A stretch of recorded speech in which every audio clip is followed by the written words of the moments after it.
यहाँ पे तो अब प्रधानमंत्री ने किसानों के मन की बात सुनी है, तो एक बात जो मैं समझना चाहता हूं अपने व्यूवर्स के लिए, ये क्या अब इस बात की पुष्टि हो जाती है कि प्रधानमंत्री के लिए किसान बेहद जरूरी हैं, चाहे कोई माने या ना माने, कोई कितना चीख चिल्लाता रहे, अपोजिशन हंगामा करता रहे, राजनीतिक पार्टियां आरोप लगाती रहे, ये सारी जेस्चर्स जिसका जिक्र आप भी कर रहे थे, वो पूरी बॉडी लैंग्वेज जो भाव भंगिमाएं ये बताती हैं कि किसान प्रधानमंत्री के लिए जरूरी हैं।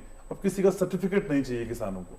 बिल्कुल, क्योंकि प्रधानमंत्री जी से मिल करके उन्होंने 3-4 बातों पे ज़्यादा मतलब वो किया, क्योंकि उन्होंने प्राकृतिक खेती पे, मैंने भी उसकी सराहना की भी हम भारत सरकार की जो है जो प्राकृतिक खेती को बढ़ावा दिया उसकी हम स्वागत धन्यवाद करते हैं। और उन्होंने मिल्स पर, मोटे अनाजों पर काफ़ी जो है मतलब उनका इंटरेस्ट था।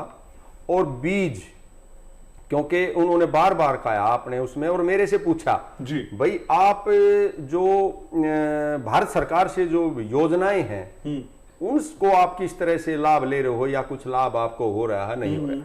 तो मैंने क्योंकि हम तो किसान हैं और जो हम जी रहे हैं, देखो आदमी घनश्याम जी 3 तरह बोलता है, पढ़ के, सुन के और अनुभव से।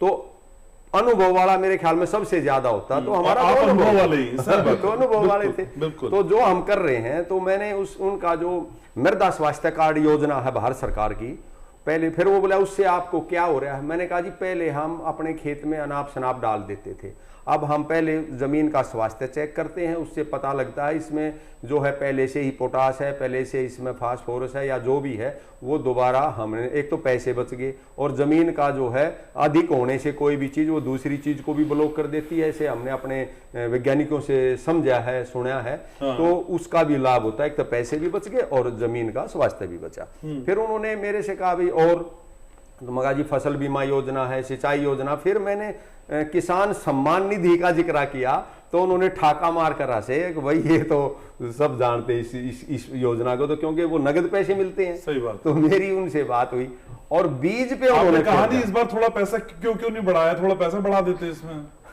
कर, उसमें तो हमारी चर्चा नहीं हुई।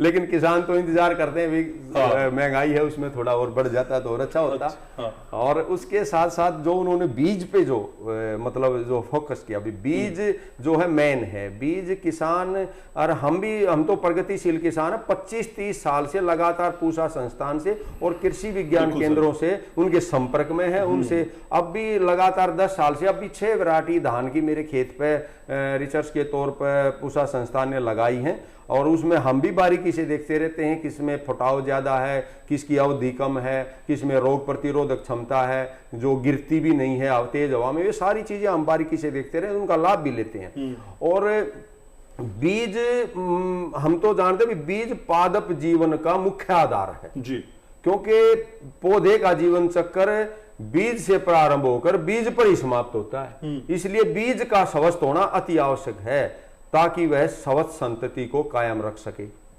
ये बीज तो मेन है। बीज ही जो है हमारा बीमार होगा, ओज रहित होगा और रोगों से ग्रसित होगा, तो उससे उगने वाले पौधे किसान की समस्या को बढ़ाएंगे।